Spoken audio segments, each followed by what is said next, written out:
When you sent me packing down in Green River Valley, I knew that if you... Happy New Year, and welcome to Mile High Stash, the podcast that asks what 5 albums you would take to a remote Colorado cabin in the event of a zombie apocalypse, armed with only food, water, and a crank-powered Victrola. We have a little twist on our theme today because Adam Turla from Murder by Death is my guest. Murder by Death pioneered live concerts at the Stanley Hotel in Estes Park. You know, the hotel that inspired The Shining by Stephen King. If you've seen rock shows at the Stanley, it's because Murder by Death started their annual Stanley run 10 years ago in Estes Park. And, well, it worked. I've played a bunch of shows at the Stanley, too, and it's really because the sort of Americana, gothic, haunted rock of Murder by Death works so well there. And the Stanley decided to make live shows a year-round thing, which is great. Anyway, instead of the whole zombie cabin thing, I asked Adam to list the 5 albums he would take to the Stanley if he got stranded there, Shining style, and, you know, was in the caretaker role. His first answer is really funny. Murder by Death returns to the Stanley Hotel this weekend on the 6th and 7th, and then 3 shows next weekend. My talk with Adam Turla of Murder by Death is next. But first, mushrooms. So take all you can, and I won't ask you to be the bigger man. Colorado Mushrooms is a Brighton-based farm-to-chef operation that was founded in 2019 by 2 friends who have quickly found a home for their exquisitely tasty mushrooms at beloved Colorado restaurants all along the Front Range. More than half of the mushrooms in the United States come from Pennsylvania and can be weeks old before they reach your plate, but Colorado mushrooms are often served same day fresh. Ask your favorite restaurants if they serve Colorado mushrooms, which include Blue Oyster, Lion's Mane, Black King, Piopinos, and more. Get in touch at coloradomushroomsllc.com or find Colorado Mushrooms on Facebook and Instagram. Me is from my blood.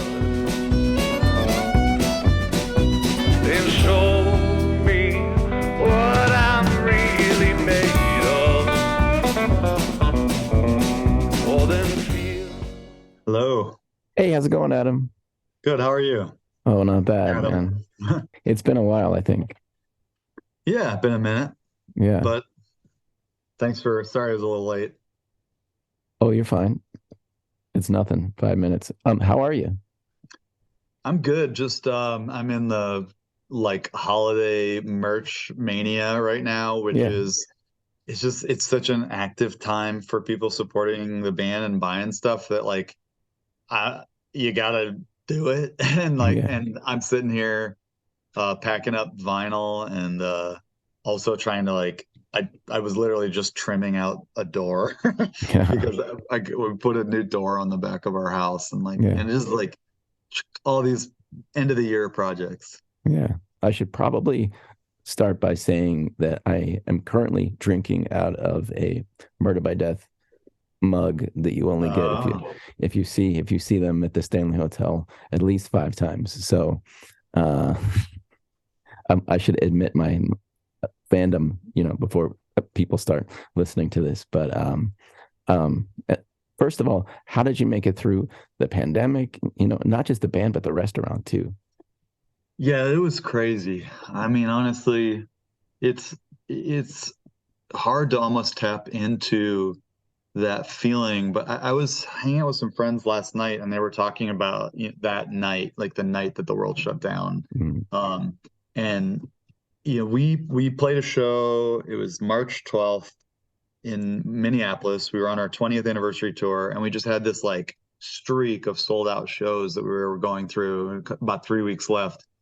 And then right before we went on stage, we got the call that the rest of the tour was canceled and that basically every venue had said it's over. Yeah. And because at the time there had been a lot of talk about, if it's under 1,000 capacity, it'll be okay. Or in this state, it's this. And so far it seemed like we were okay. And we just did not nobody understood what was going on and how crazy it was. But so the next morning we basically all either jumped on a plane or beelined home. And we all assumed that we were sick because we'd been on the road for a month and we were just waiting for the symptoms to appear.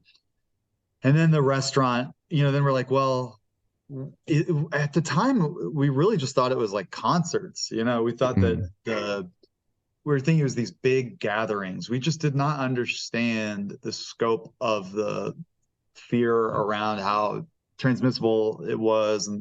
But it soon became apparent that the restaurant was going to have to close too. So we closed the restaurant for 3 months. And Jeez. basically, the bills were just piling up.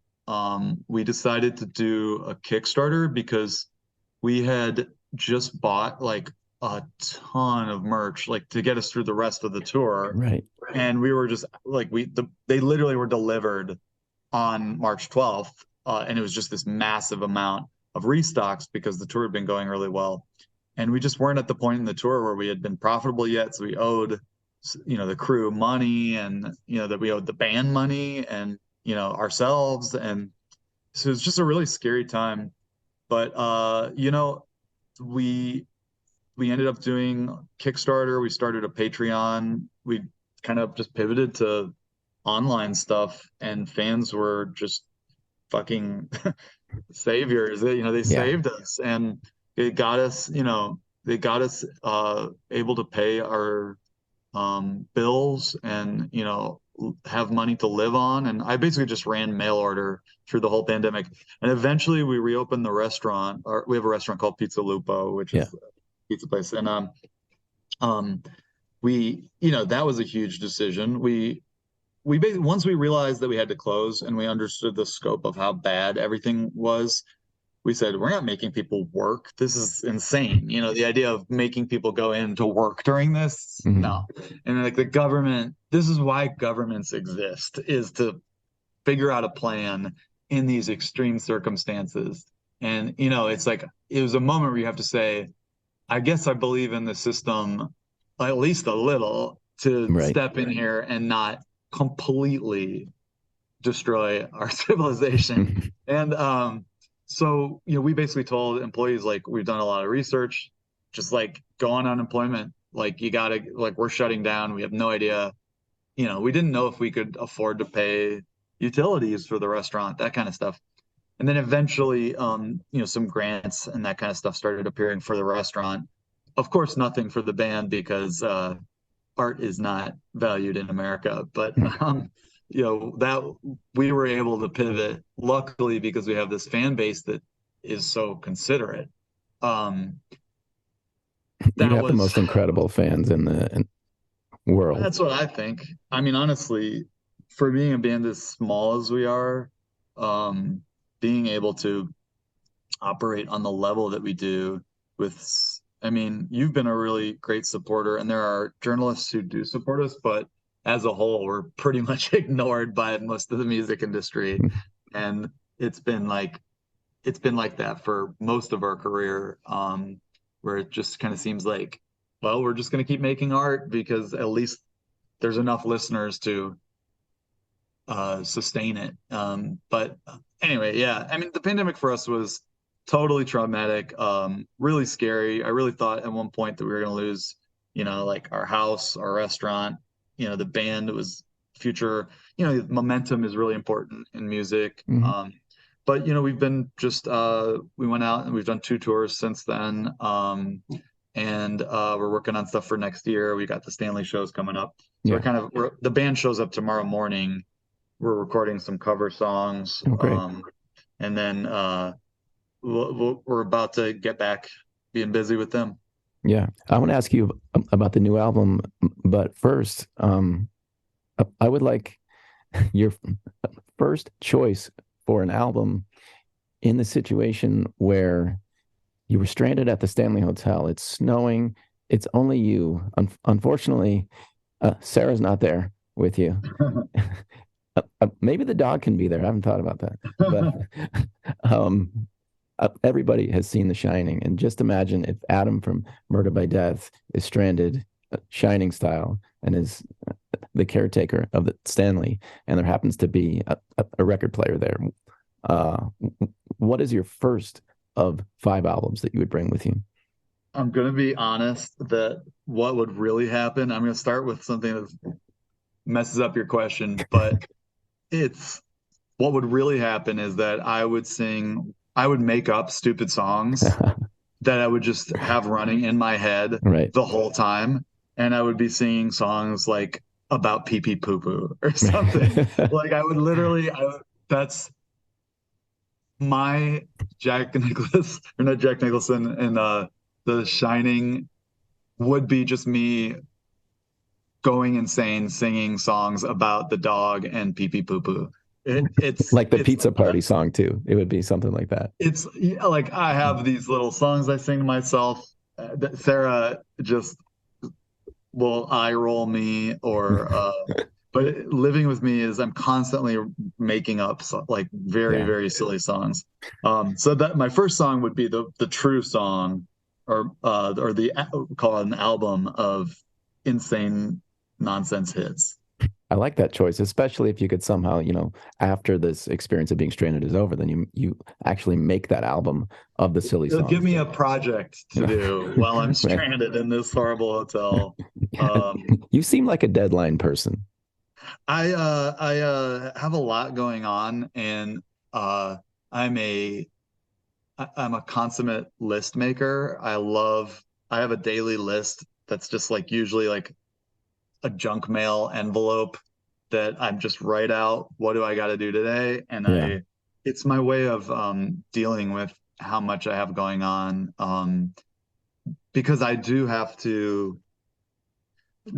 to not push myself, otherwise I will overextend myself, Yeah. because and that's something that I've really sort of struggled with, is that you, you have to decide like why you're doing things sometimes. It's like Mhm. what there's parts of this job that I love writing like music, and I love recording, but one thing I've learned that I just don't really care about is like I don't need to go be on, I don't know, whatever, like Tiny Desk or something.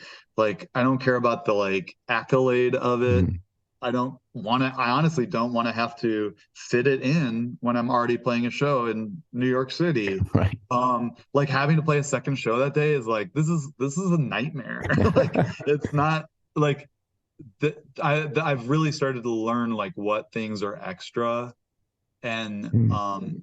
I mean, would it be fun if like everybody had all their gear and we were just hanging out in New York City and then we fit that in? Sure. But we don't have the money to just go do that. Like it would have to be like you'd have to be working, and it would be another thing. And Yeah. I've really been trying to like learn how to acknowledge the stuff that is just extra, that doesn't personally matter to Yeah. me. My first question about the new album, which I don't know if I should refer to it as Spellbound, or if there's a Either way, either way, or if we yeah, we just wanted to like we put that little mark, the dash there, because I really like the idea of thinking about both of the words. yeah. And I think that the word spellbound, it's been used a million times for albums and songs and everything. But we were thinking about like, oh, I never really thought about what that all the meaning in that word. Mm. And we were imagining about the actual idea of like a spell binding somebody, or the feeling of being mesmerized, or just all these different qualities of it. And that was sort of a function of a lot of the lyrics of the album. Well, my first question was, seeing that you are somebody who is so busy between the restaurant and the band, um, I wonder if anybody ever has to ask you to get up out of your bed and stop sitting on your hands. I would think that probably not. um it's a funny thought. I think that song, that's from our first song, Get Up. Yeah. And I started writing that song in maybe 2016, 2017, and I had all these versions of it. I wrote it so many times, which, it's happened sometimes, but it's not that common for me to continue to totally rewrite a song. Mm. And I could not get it exactly where I wanted it. And um, the, I think that song was sort of the first time that I was examining the feeling of being overwhelmed and like getting in touch with myself of being overwhelmed. And Mm. for us, it was doing the restaurant. I mean, like we bought this 1860 building, and then I spent 11 months just like all day, every day there, designing, working on, dealing with all the various contractors. Then also trying to plan a restaurant. I was trying to, we have borrowed like 7 loans to get the money to make this happen. And I'm managing all the money and bill pay and the loans and the bankers and everything. And it was so much bigger and harder than we thought it would be. And then the restaurant opened and it was overwhelming in a completely different way. And so anyway, I was trying to write a song that was about the feeling of uh the other thing that happened was during that time was we bought the building in September of 2016, thinking that like, America had been kind of like on the mend from 2008 crisis. And we were feeling pretty optimistic about things had just been bouncing back, and you could see the economy strengthening. And we're thinking like, oh, we're opening this business. And then fucking Trump got elected, Yep.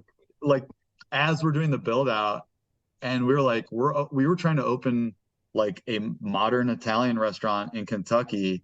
We're like, cool, this might be bad.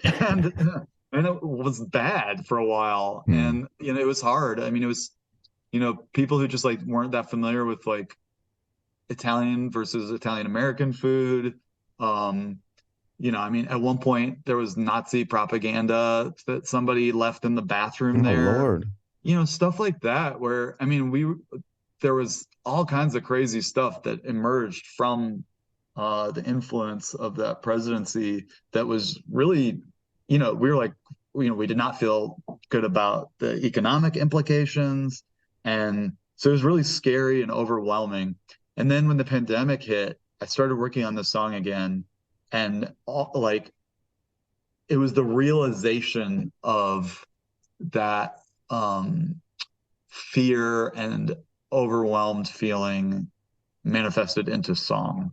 Mm. So it was that feeling of helplessness and exhaustion, and uh, uh, I made a slight reference that I don't know if anyone will appreciate it, but like in that song, there's a line that's like, I don't want to fight no more, uh, but they don't know what's right no more, and the wolves are howling at the door. And it's actually a reference to a book by MFK Fisher called How to Cook a Wolf. Oh, wow. And it's also a reference to our restaurant Lupo, Mm. which means wolf. And How to Cook a Wolf was a cookbook from I think the 20s that was centered around austerity. And it was all recipes that were like, when the wolf's at the door, what do? You cook the fucking wolf, Mm. And so it just kind of everything crystallized together and made a song that I am really proud of, and something that I was not capable of completing until I had not just like undergone those feelings, but like processed them. Yeah. Fill your pockets up with hope, so much that they choke. I think that's a large part of why people support you and identify with you, your fans, because they know that you made it through, playing in basically any venue that would have you. You played in a boxing ring, right? And you have these lines in your songs like a life in the red, couldn't even make rent and stuff like that. And so they support you and they get support back. I mean, they're not just giving money It's huge. to the Kickstarter for um, it's not completely altruistic. I mean, what you give back is amazing. And then, you know, you had that story of like taking your fans to up Cedar Point, right? And like Yeah. basically spending the money that they gave you on hanging out with them. Yeah, I mean that's like, it's like we have to keep back some Yeah. for our expenses, but like yeah, I think for me it's a value exchange. I approach every single thing that we do with I want people to feel like, we live in a capitalist society. I don't love capitalism as a strict model, but I think that it's workable when you approach it with an ethical slant. And so, I mean, even down to the pricing at the restaurant, we charge a lot less than honestly we should for some of the food because the quality of the local ingredients we're using or the imported ingredients versus what you would be getting. Like, if you look at like Papa John's pizza, we actually look at stuff like that as price models. And they're using like the lowest quality stuff they can possibly use that's mass produced, It's you gross. know. Yeah. And we actually try to match with people's perceived value of our stuff, whether it's the food at the restaurant or the objects that we're selling. Mhm. And my goal is for nobody to ever feel overcharged if possible. I Mhm. always want people to feel like it's worth it and that we are that we're considering what we're asking them to spend if we are trying to sell something. And I want them to know that like we are like I am thinking down to the dollar. And Mhm. I have a manager who helps me with a lot of these projects. He's a really helpful person and part of our team. And he regularly has to convince me like to Just charge basically make more. it a little bit more, Mm. just a little bit more. And he's like, and he understands he has the same values as me, but like he's like, you really aren't leaving enough for this condition, this, or like if something's damaged in the mail, or like if they underprint it and you're calculating on Mhm. you're pressing 1,000 of these, but sometimes there's an underrun and there's 950, and then like Yeah. he thinks about it. He basically defends me from myself because the truth is that we were so broke for so long in this band that um it's not that I guess we got used to it sort of, and I just don't it, I don't I want to be successful, and you know I want the things that everybody wants, I guess, but like um I don't need to like have I don't need to be like rich from this. Like the satisfaction of being a musician comes from the creation of the actual art. Like that is the healing thing that actually happens in my life. Like when we go on tour, I'm pleased by the attendance when it's good, and I'm Mhm. I'm grateful for the cheering and the support. But Sarah and I joke about this sometimes. Like, we're not theater kids.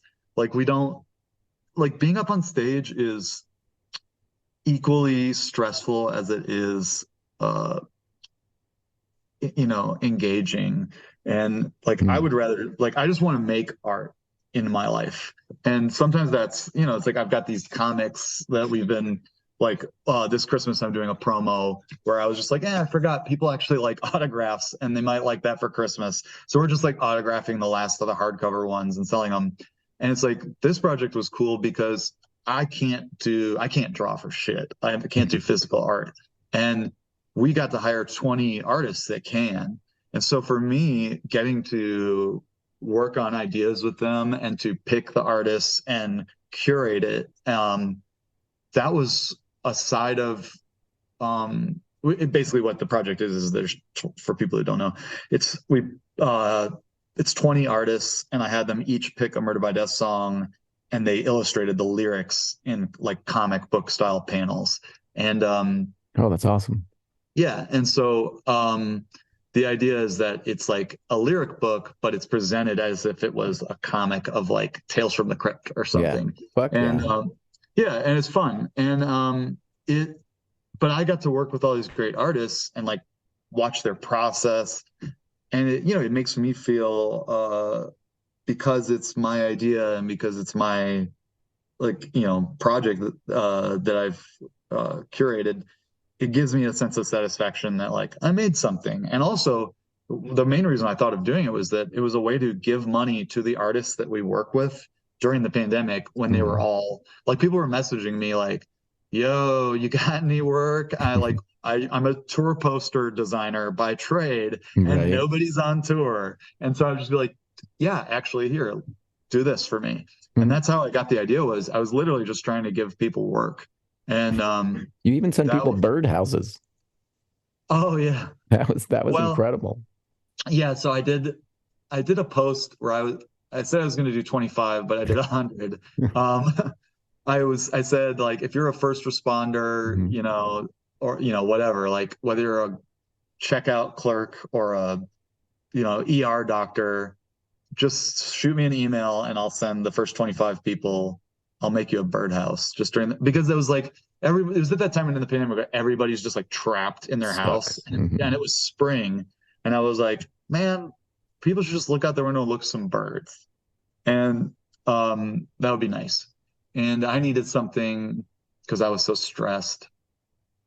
I was waiting to find out if the government was going to like do something for the restaurant Mhm. and for all our employees, you know, and they did with, you know, like we were able to hire people back and, you know, we operated at a loss, you know, but the grants helped with that because we didn't want to put people, basically, we didn't want to put people back to work until they had been vaccinated. Mhm. So when we reopened in July of 2020, we went for 10 months doing just curbside and delivery. And so because we weren't going to make people they just, you know, we asked them what they wanted and they were like, I don't want to get sick. And, you Yeah. know, but anyway, but like during that period, I was really stressed that there wasn't going to be a solution that, you know, we needed a Hail Mary. And so I just made those birdhouses as a way to be like, well, thank you for all you people who have to go out there and work Yeah. because but I think it was nice. Like it was I don't know. It was a good project for me as well as just like something cute to do. Yeah. Well, it's incredible. I mean, I don't think the guys from Metallica were sending their fans birdhouses. I mean, They should have a Lars Ulrich yeah. original. I actually tried to get what's his name? Nick Offerman to match me. Like Oh, somehow got his like assistant's like email. I can't remember how through some channel. And I was like, I really want him to like make some too and match me, but mhm. like he was like holed up somewhere and like his wood shop was like somewhere else. And Right. but he was like, I like the idea. But I thought I was just trying to be like I was like, what if a bunch of people started doing something cute like this, you know? Yeah. Okay. So you're holed up at the Stanley Hotel, and give me, please, your maybe second and third albums that you would bring with you. Okay, so Disintegration by The Cure is just one of those like Mm. my most listened to albums of all time. It's My like a stepmom. movie. Yeah, it is. And that's probably like all these albums are going to be the ones that like made me Mhm. the musician that I am. And like that was my first band that I was just like, whoa, this is something else. And my stepmom was a big Cure fan and she had a bunch of their records on vinyl. And she took me to see them in maybe like seventh grade the first time. And uh that's that record, you know, it's like I love their catalog. I mean, anything that came out from their start to like late 90s was just deep in my psyche. That was my Mhm. period that I just dug in. Um, and that album just has such a comprehensive album feel. And it's also very wintry. So I think it's like the perfect, like that's like my number one winter album. So it's perfect for the Stanley. What's number three?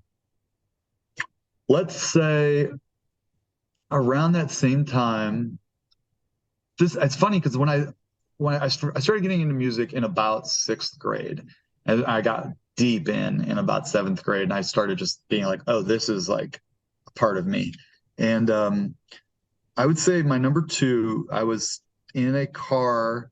My friend's big sister was, driving us around somewhere, and she had this cassette that was like a bunch of like ska punk on one side, and the other side was the Pogues album, If I Should Fall from Grace with God. Yes. And it was so raucous and beautiful.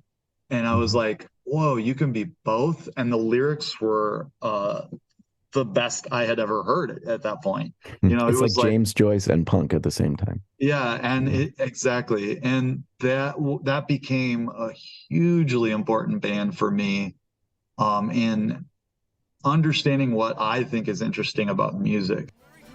There are people from Cork City who are loyal, true and faithful. We're home of fading prisoners from dying of foreign nations. What we want, follow to the idol.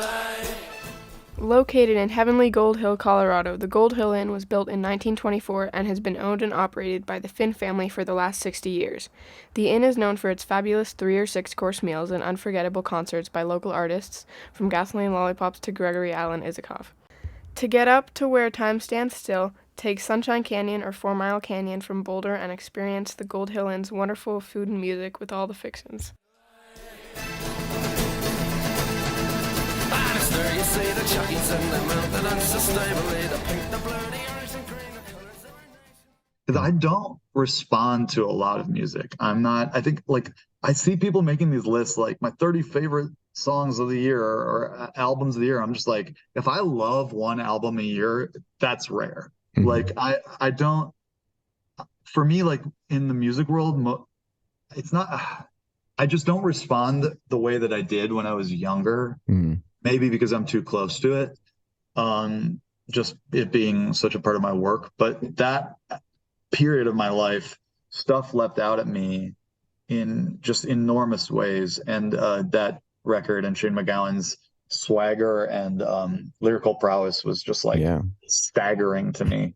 So You got to I open finally for figured them. out we did. We opened 3 shows for them in 2006, which was literally like the only other person that opening for The Cure. Like if I did that, I mean, honestly, that's it for me, Like, I mean, I love other bands. Like, it's like, but I don't need to open for Iron Maiden or something. Like, I've seen them, it was great, but like, it's like there's people that I think are great, but like as far as coming full circle and seeing your life kind of complete an arc, opening for the Pogues was an enormous experience for me. Man, you were talking about the music you liked as a kid and remembering when you first heard it. And I've never really asked you about what you were like as a kid. And I've always wanted to. Ghost Fields is a song that makes me think, oh, what was Adam like when he was, in these neighborhoods as a kid? Were you into um, zombies and ghosts and stuff like Yeah, that? well, so it's funny because Ghost Fields is actually not even about me. Oh, That's more about a bunch of my friends from college who grew up mm, on farms. And that they I was sort of writing more about that album's a very like Indiana album. I was writing mm, about where we were living. I was really like feeling the sense of having lived there for about 10 years, maybe 13 actually by then. Uh it was this experience that I'd heard a lot of my friends talking about is like getting out of their farming town, yeah.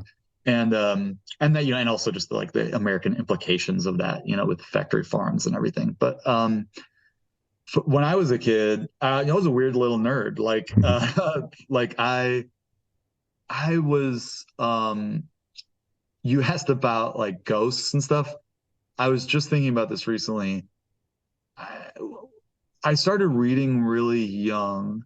I was a huge reader as a kid. Like I loved reading books. I was always reading. And as soon as I could go to the library and pick out my own books, when I was maybe like 4 or 5, I started reading every book on like Bigfoot, the Loch Ness Monster, and aliens. I was like, this is my thing, and ghosts. And I was just into it. That was like immediate interest for me. Um, and so, as a kid, I was like obsessed with like Ghostbusters and like Mhm. you know uh never-ending story, The Last Unicorn, all this magic and fantasy. And so I got really into stuff like The Hobbit, and I played D&D as a middle schooler, video games. And then like I kind of when I was 14, I had been really into music through middle school. And then like I turned 14 right before I started high school, like in yeah, like the month before I went to high school. And I had my buddy got a guitar, and my friend's mom was like a garage sale nut, and she was just like super. She went like to every garage sale in the neighborhood, and she bought this acoustic guitar for $20. And I was working at a pharmacy, and I was like, I had a little money, and she's like, "Hey, I thought you might want this," and I was like, "I'll buy it from you for $20." And so I started playing guitar. Oh, I also played baseball. I was like a serious baseball player. Um, and so like when I went into high school, suddenly my life switched to music and baseball for and then Buddhism. I got really into Hmm. Buddhism and Taoism, and that's what I ended up studying in college. But that was like my high school was like this intersection of Buddhism and Taoism with baseball and Wow. music. And then I stopped playing video games, and I was just kind of like figuring out more like I don't know, like adult things that I was into. And then I stopped playing baseball when I went to college, largely because I was more into drinking, drugs, and music. So, which that was somewhat short-lived, but that's what I was into at that time. What was it like to play the Stanley the first time, having been someone who was into that kind of thing? It was wild. You know, it was an idea I had had about a couple years before we did it, and we finally made it happen. And I think as like I'm a huge movie fan, I always have been. And I think just like having the tie-in to that pop culture was really fun for me, honestly. And obviously it is for so many people because so many people come to the event Mhm. and travel to go there.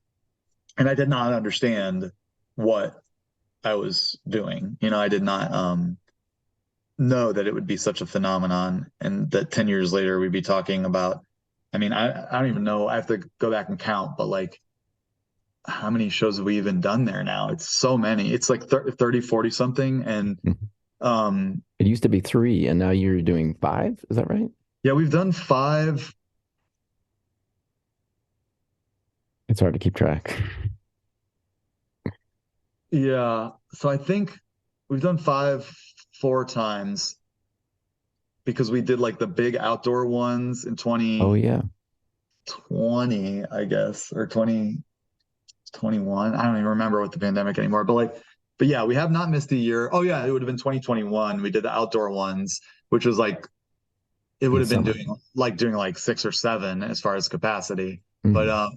uh and then we only did 3 last year because we did the summer one like a couple months before. Right. So, but now we're back to 5. But anyway, I had no idea that it would be such a phenomenon. But also, it's like the thing that made that.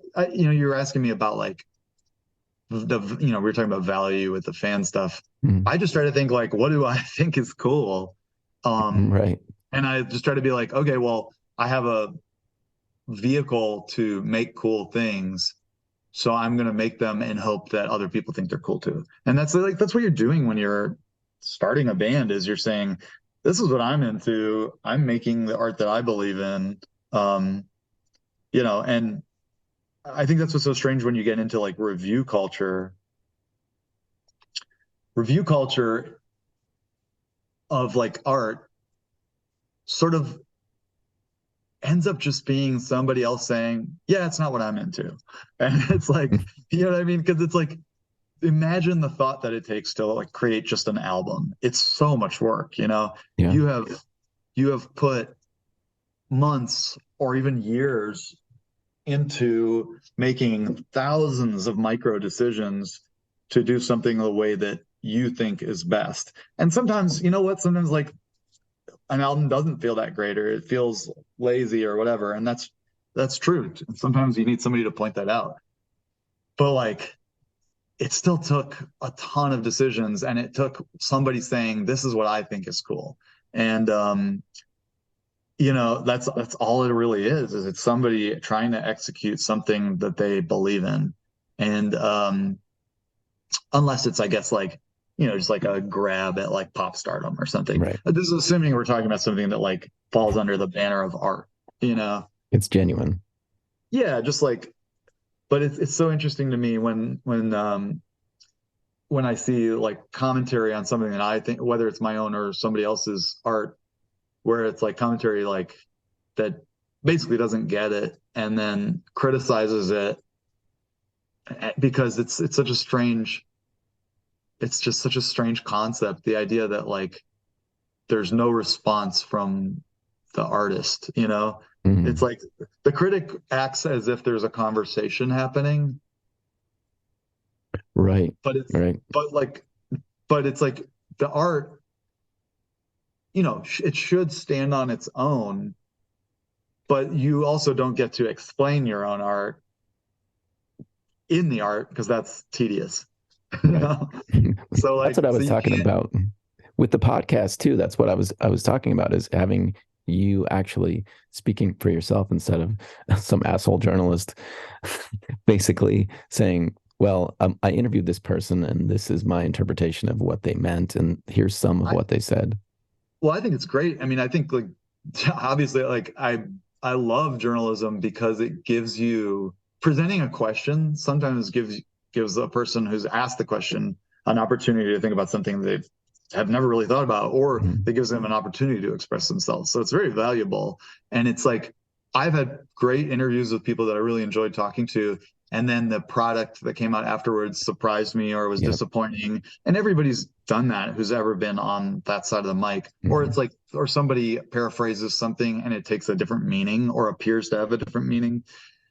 It's just part of the difficulty of the trade. But like, that's why I don't have any negative actual feelings towards the concept. It's just Right. that it's a really challenging thing to do. I mean, it's like when you see an article that leaves out a really important detail in the headline that makes it like seem like something else happened. Yeah. It happens all the time. And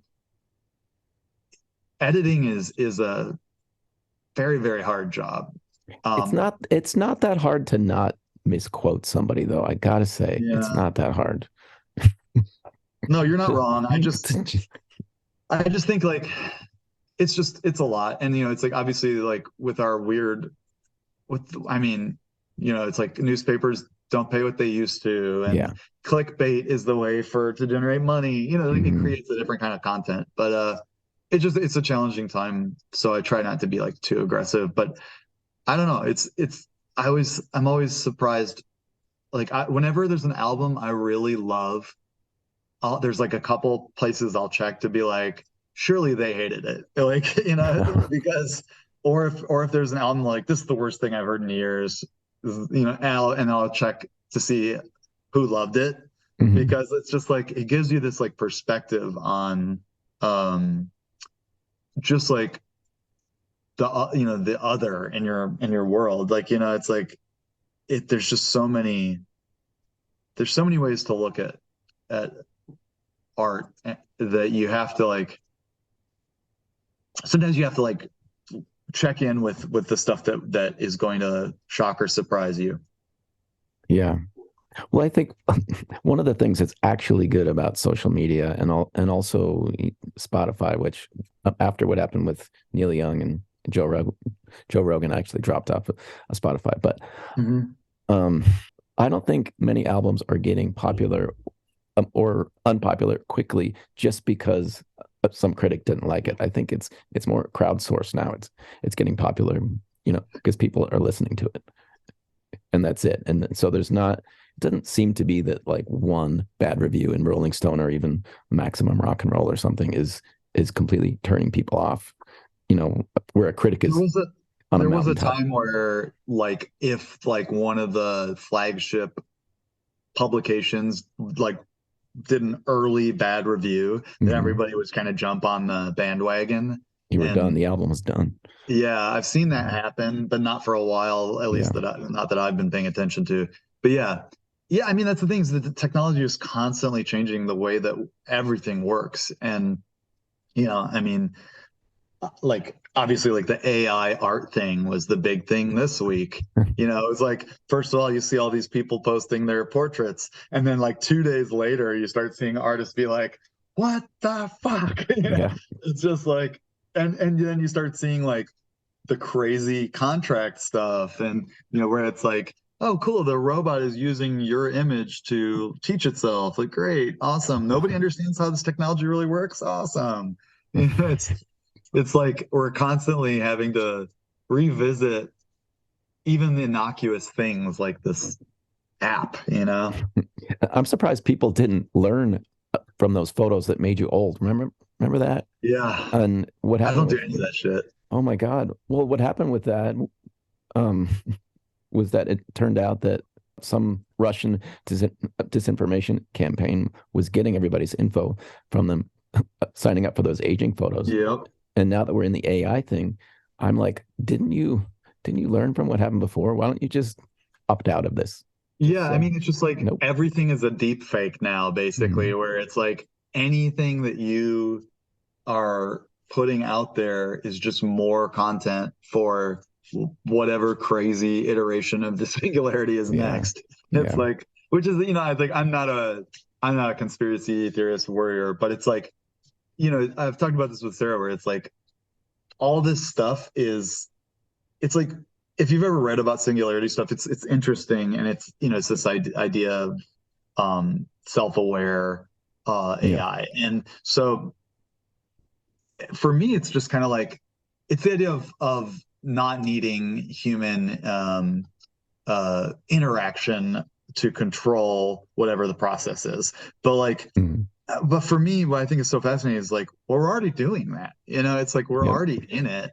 It's like there's so many things that are just operating on their own, and like we believe that we have control, but it's like everything's already kind of plugged in, and we're whatever people are worried is going to happen is already on its way, Yeah. and so that's one reason why I sort of choose to just I don't stress about it, but Yeah. also it's like I'm not going to just get whatever app everybody starts posting about all of a sudden, because there's very few things that in my life I have ever valued that got really big really fast, Yeah. like I You was should trying be to think wary like of those things. yeah, yeah. I mean, Hmm. it's just like it's never worked that way before. So like nothing I liked ever blew up. Yeah. Fortunately, when you're stranded at the Stanley Hotel, there would be no technology, Oh, no social media. And what is your number four album you'd bring with you? okay. So I think I'm on this like seventh grade trip here. The other thing that I got in seventh grade, also for my stepmom's record collection, was David Bowie's Ziggy Stardust and the Spiders from Mars. Nice. Um, it was definitely the first time that I had uh, thought about like gender bending, and even though like that was the other thing is The Cure. uh I don't think I'd really seen like photos of them, so I didn't even know. Like I remember later being like, oh, like sometimes like Robert Smith dresses like a girl, like Mm. I had no, or he wears makeup, like I had no idea of that until later, and then later I was like, oh, okay. And like in my mind, my dad was an art dealer, and so like I was around like interesting ideas, and we go see like art movies, and just I saw a lot of like stuff that was breaking down like social constructs pretty early in my life, and so I just felt like I was like that's just what they're into. And but with David Bowie, it was such a defiant act. I think he really wore that character in a way, and through the lyrics, which were really wild too, um in a way that made me think about it in a new way. I was like, wow, this guy's really out there. And the album is both technically really interesting, but also just like a freaking rock album. Hmm. And the lyrics were so crazy to me. Like just there's so much slang and like sass in there that I remember like laughing with my friends. We'd be listening and be like, like I'm an alligator, I'm a mama papa coming for you. Like I was like, what is he talking about? He And was it the just Naz made with God-given ass. That's another one. yes, with Mhm. God-given Mhm. ass. It's such a good line.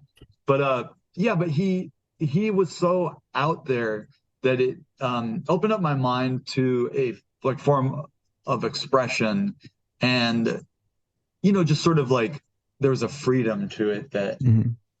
excited me and that like I was playing sports and stuff. Like I was playing like baseball and some basketball at that time.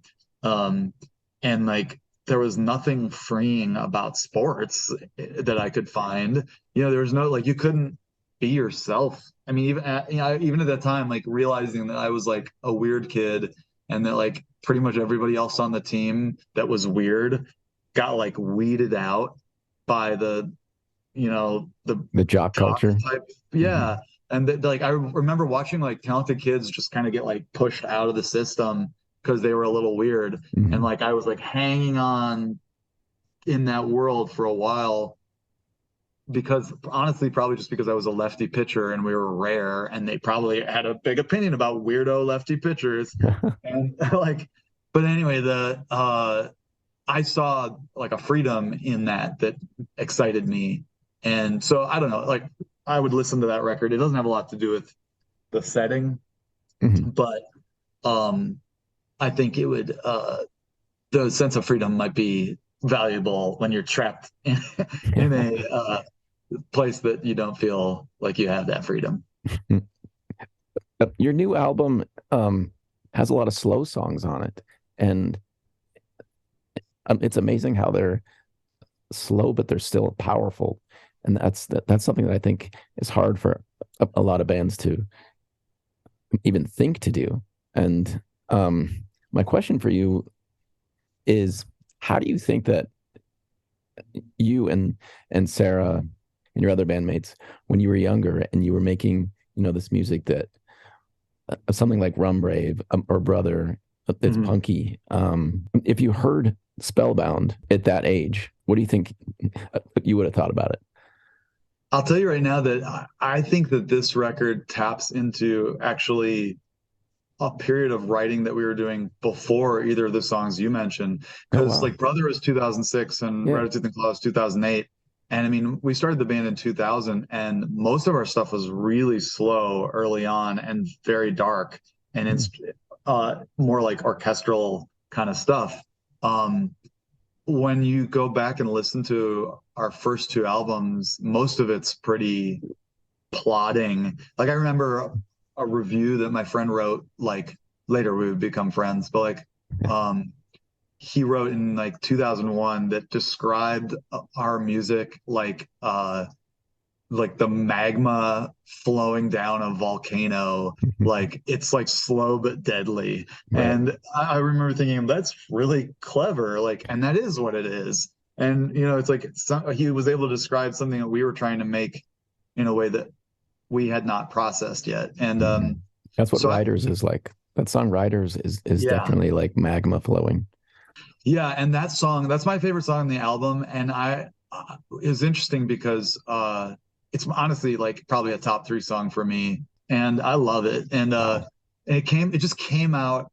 It's the last song I wrote for the album, and I presented to the band, and I was like, guys, we don't have a ton of time to work on this, uh, but it's really weird, and I'm just gonna have to teach you.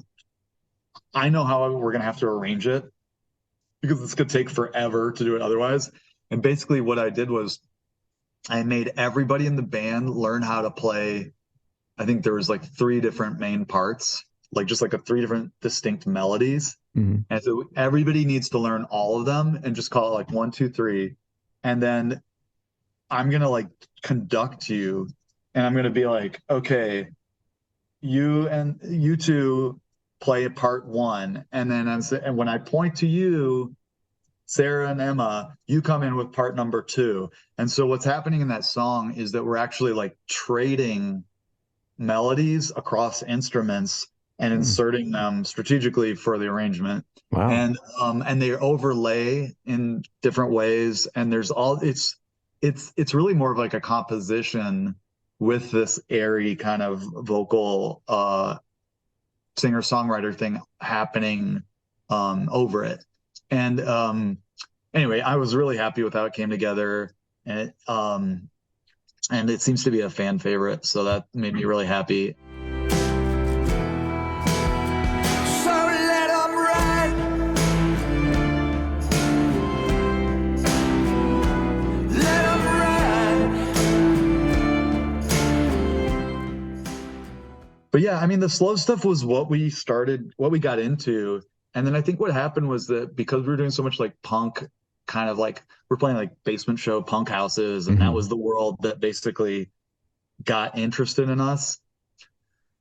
The slow songs, we didn't have good enough gear or like PA systems that we were playing through to really catch the nuance of this band early on. And I think that we pushed more into the like rock and roll kind of punk songs, like the ones you mentioned, because they could be heard over the crappy sound systems we were playing on.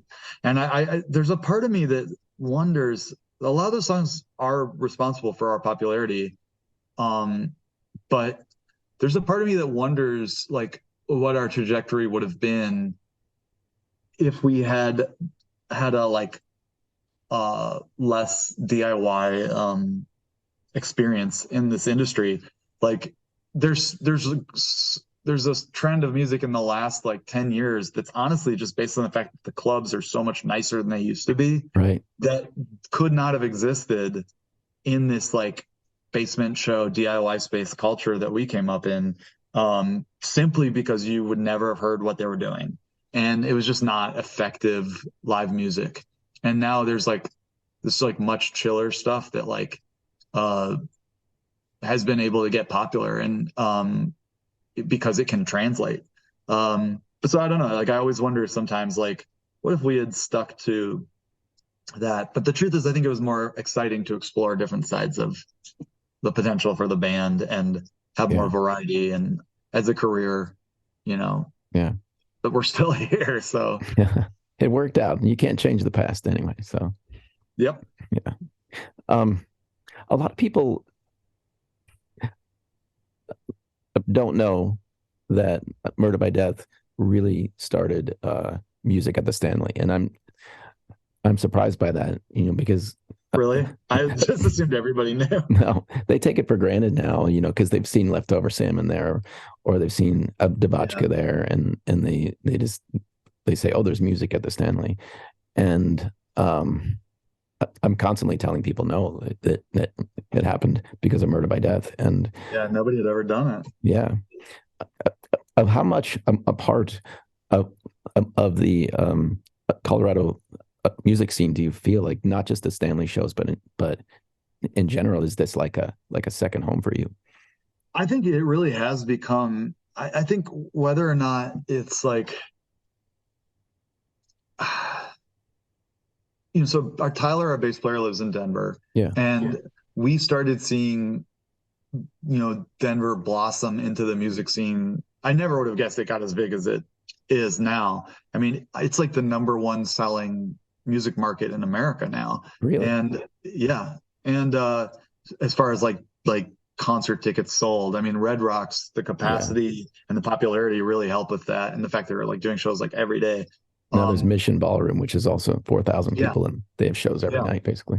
Yeah. And so it's just, there's just a huge demand for live music there, and it's an easy place to travel to. And that's, I think, part of the success of the Stanley. But, you know, I feel like really connected there because we go every year and spend 2 weeks in Colorado and around the Denver area and Estes. And, you know, like I have the restaurants I go to like every time. I have little spots I pop into or parks I like to walk in, or, you know, like you start feeling like you are a resident. as a, you know, I don't know that I feel like it's funny when you say scene, it's so funny because it's like we have friends bands, like we're friends with the Nathaniel Rateliff guys, Hmm. and like, you know, sometimes they'll come out to our shows and we go to their shows and they come to the restaurant and we're buddies with those guys. Partially because we met them through their tour manager is a guy who was our tour manager for like 8 years, and he's one of our best friends. And so we were always trying to catch up with him, and then eventually we became friends with the band. But it's like, but we've also never played together, and you know, it's not. It's more just like a community of people that I've become friends with Right. through our time there.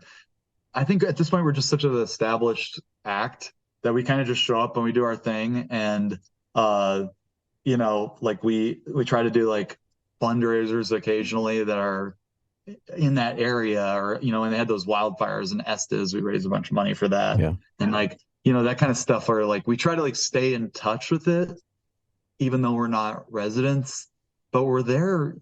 You know, at one point I was actually like trying to find a house that we could like live in for like 2 months of the year in Denver and like do writing and Hmm. rehearsals out of, and then maybe rent it the rest of the time.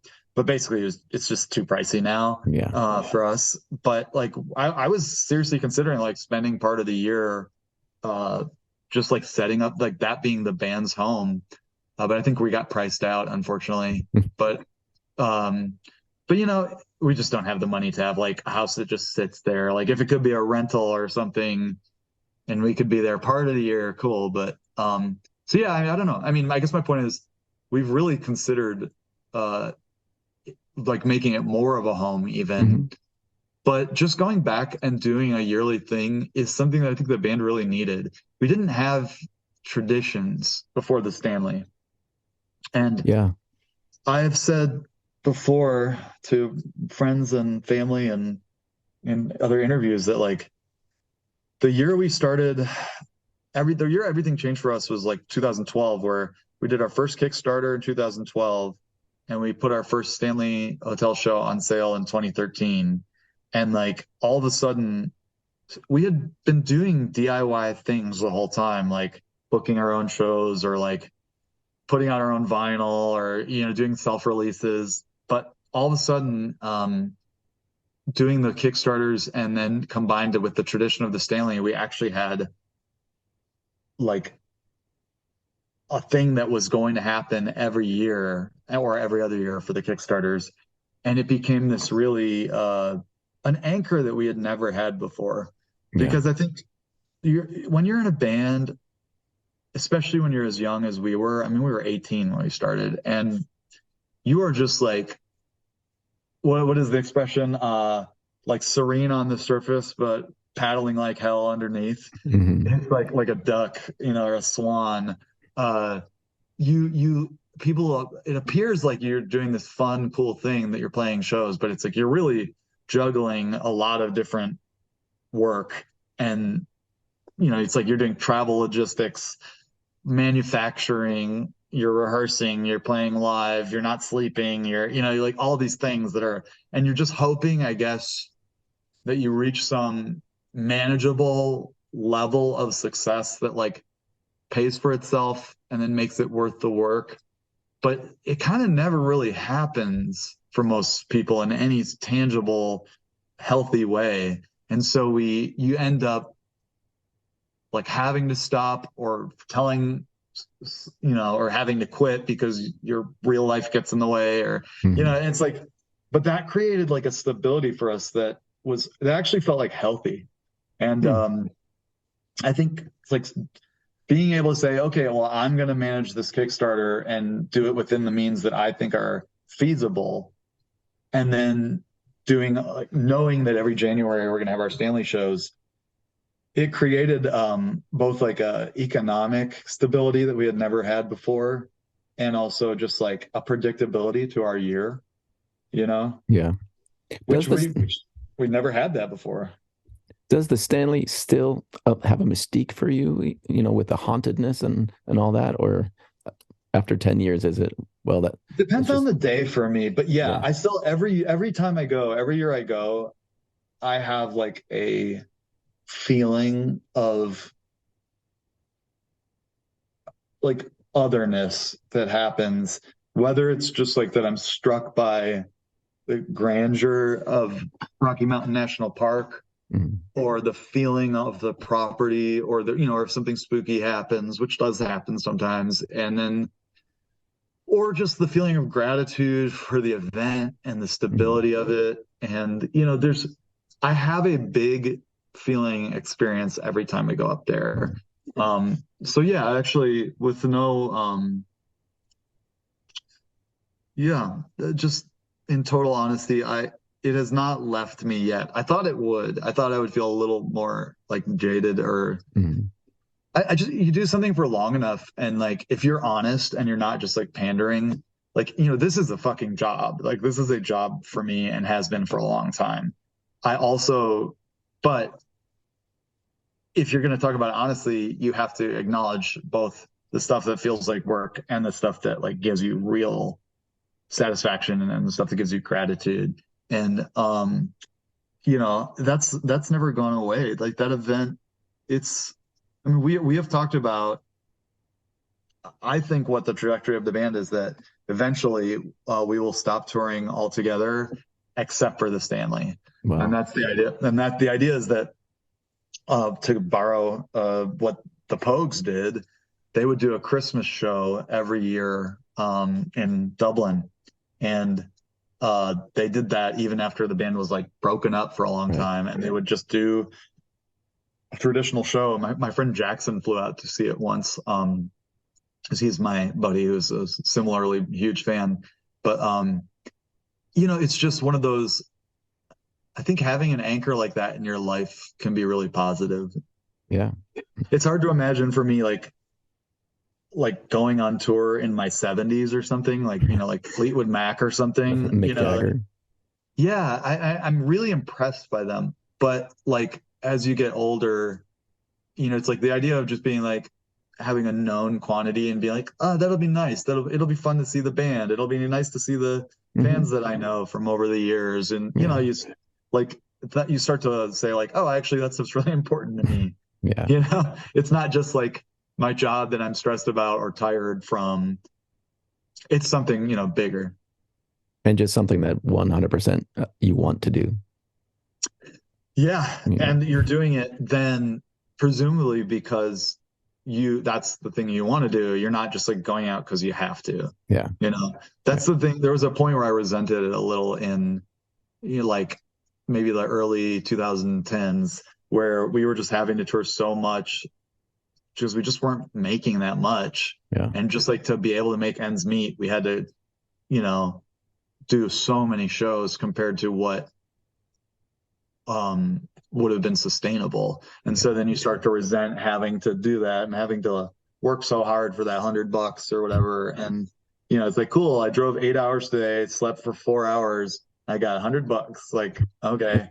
Like, But you I'm never just, complain and it was like, unless there are less than 100 people there, right? yeah, yeah, that's the rule.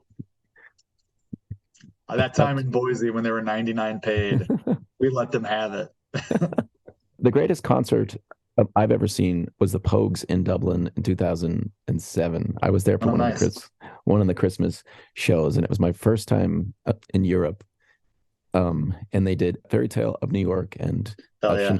Sinead O'Connor came out. Oh, She was dressed as Santa Claus or Mrs. Claus, and oh my God. I I love just her. I just had tears streaming down my face the entire song. It was Oh, great. that's so nice. Like I would have loved to have seen that. That's the song that really first struck me by that group, because it's like the lyrics that are so crass combined with like extreme beauty of the Yeah, music is like just such a incredible work of art. yeah. But yeah, I mean, that sounds amazing. I've never seen the Dublin shows. Um, but I think about them a lot because they've lost some members since 2006. Yeah. People that were really, really kind to me when we opened those shows. They were very warm to us. Mm. and they seemed really grateful for the success of those reunion shows. So Yeah. it was just like it was a really cool experience. Last question. What is your fifth and final album that you would take with you? Last one is Homogenic by Bjork. Oh, wow. Another record that like just a little later than the other ones. I'm doing these chronologically. Um, that just blew my mind. It is, uh, when I was starting to realize what was possible with music, I think my friend had told me about Bjork, and I was like, I thought she was like a electronic musician or something.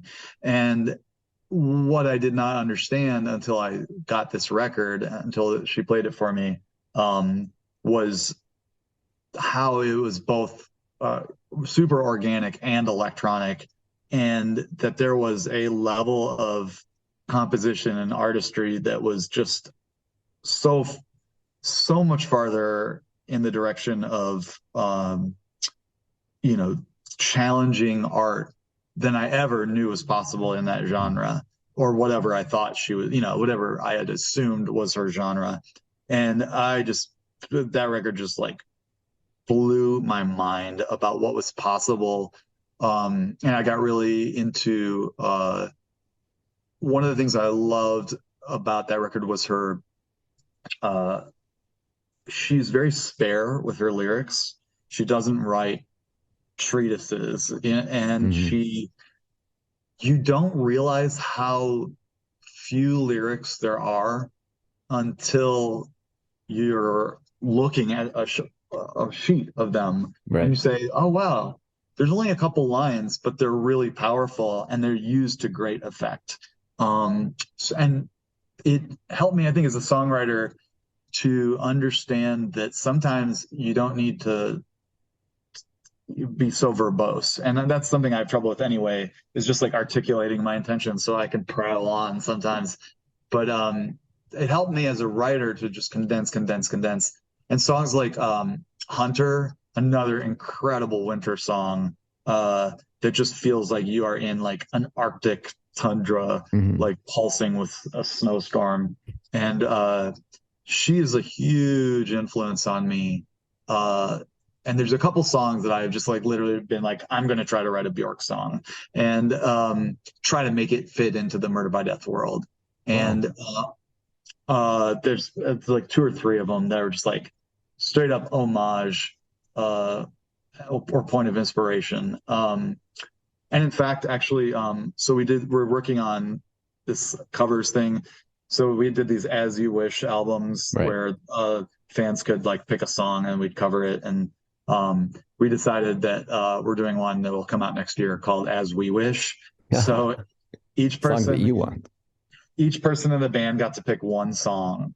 And I picked a Bjork song. And we already recorded it, and I'm so happy with how it came out.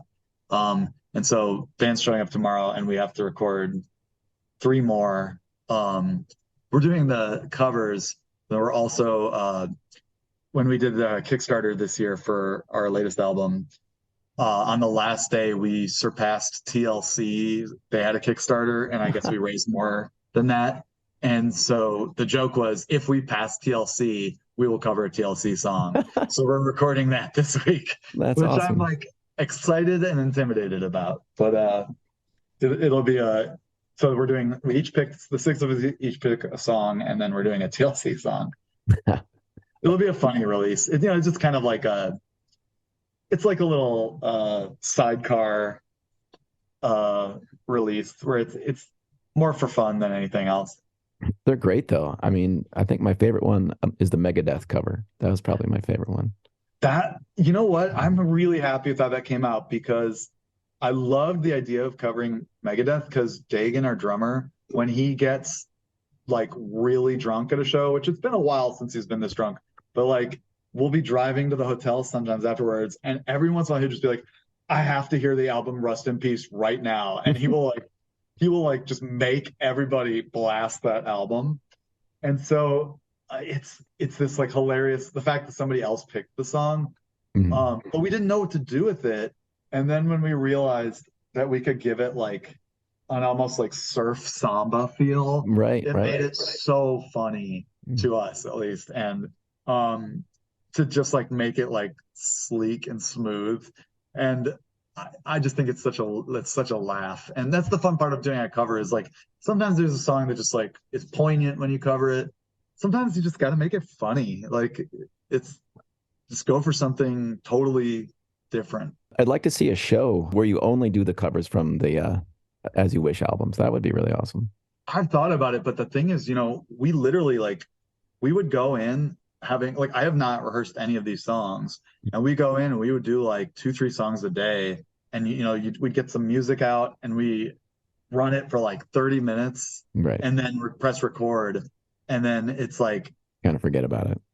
I don't know how to play most of those songs at all. Right. And like, sure, I could relearn them, but it would be a big undertaking. Yeah. Yeah. And so I've considered doing it. I think it would just have to be the right place, right time, Yeah. But it would be fun. I just think also there would be audience members who are like, "Are you play, brother?" And it's like, Right. okay, well, Well, thank you so much for talking with me, and especially for talking with me for so long. We usually talk for 20 minutes or so. Yeah, no worries. So it was great. You caught me on a good day. Nice. I'm excited to hear your album of silly songs. That's the one that excites me the most out of the five. Poo-poo, man.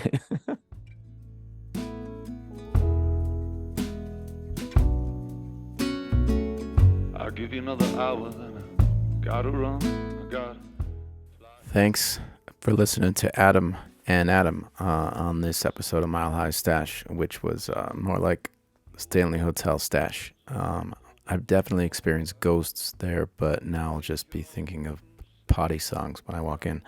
I don't want to say so long on this episode until I say a major thank you to both Colorado Mushrooms and the legendary, magical Gold Hill Inn for their generous support. Check out Murder by Death at the Stanley Hotel this weekend as well as next weekend, and look out for their new As We Wish covers album soon. If you enjoy this podcast or even think it's not the worst one you've ever heard, please follow us. You can follow Mile High Stash on Spotify, Apple Podcasts, or wherever you listen to stuff. Even better, write us a review on Apple Podcast. It really does go a long way. See you next week.